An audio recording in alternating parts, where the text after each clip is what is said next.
Certains phénomènes sociaux m'intéressent beaucoup. Je me pose des questions à leur propos, je me dis pourquoi? Pourquoi tant de personnes ont décidé de se mettre d'accord pour toutes faire la même chose alors qu'il y a quelque temps personne ne le faisait? Pourquoi cette chose est devenue intéressante maintenant alors qu'à une époque tout le monde s'en foutait? Dans le but de mieux comprendre certains de ces phénomènes, j'ai décidé d'adopter une approche expérimentale.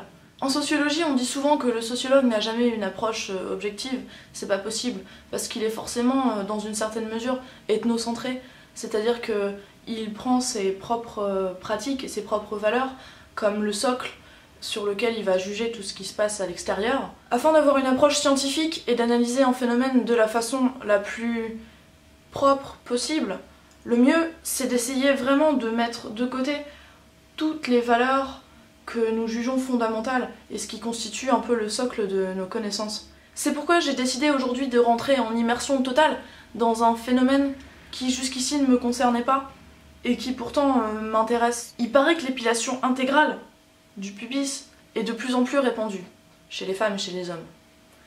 Moi ça me fait un peu peur. D'ailleurs quand je vais chez l'esthéticienne, je vois les différentes options qu'ils ont pour l'épilation et à chaque fois je vois épilation intégrale et je me dis... Le lien a déjà été fait depuis longtemps avec la culture pornographique qui se répand de plus en plus, mais est-ce que c'est vraiment juste ça? Est-ce que les gens s'épilent tous les poils pour ressembler à des acteurs porno? Ou est-ce qu'il y a autre chose? Peut-être qu'il y a des avantages incroyables. Peut-être que c'est une sorte de pratique un peu sadomaso, parce que j'imagine que ça fait mal. Et peut-être que certaines personnes aiment bien souffrir. Peut-être que ça vient de l'adage. Il faut souffrir pour être belle. Du coup, peut-être qu'on a l'impression que plus on souffre, plus on est belle, et plus on est désirable. Maintenant, je vais prendre mon sac, sortir de chez moi, et je vais aller choisir l'option d'épilation que je ne choisis jamais. Oui, la démarche scientifique nous pousse parfois à nous lancer dans des expériences étranges et douloureuses. Mais je pense que j'en sortirai grandi. Je suis de retour.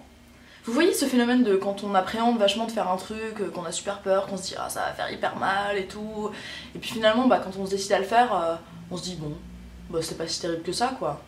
Et là c'est pas du tout ça. Non pas du tout. Ouh là là mes aïeux, ça fait mal. Ça fait très très mal. Donc pour l'expérience sur le moment, ce n'était pas très agréable, c'était un peu ambiance interrogatoire dans 24 heures chrono, si vous voyez ce que je veux dire. Guantanamo. Bien sûr, je ne vais pas vous faire un bilan tout de suite maintenant, puisqu'il faut vivre avec un petit peu pour pouvoir en tirer des conclusions, mais en tout cas, réaction à blanc, mes amis. Je fais semblant de regarder en bas, mais vous inquiétez pas, j'ai un pantalon, hein. On est d'accord?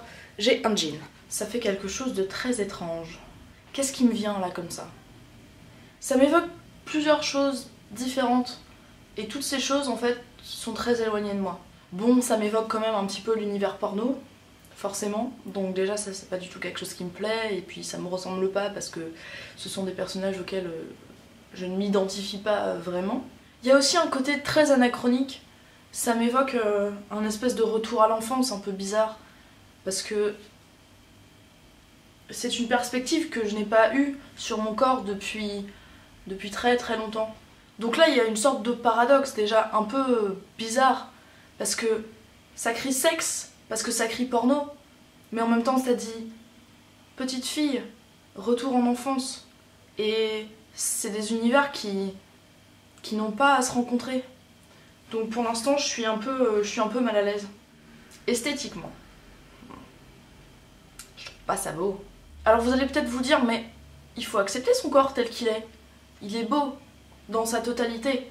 Et il faut pas céder à cette tentative sociale de culpabilisation de l'aspect de nos parties génitales. Peut-être qu'il y a un peu de ça, mais je crois pas que ça soit que ça.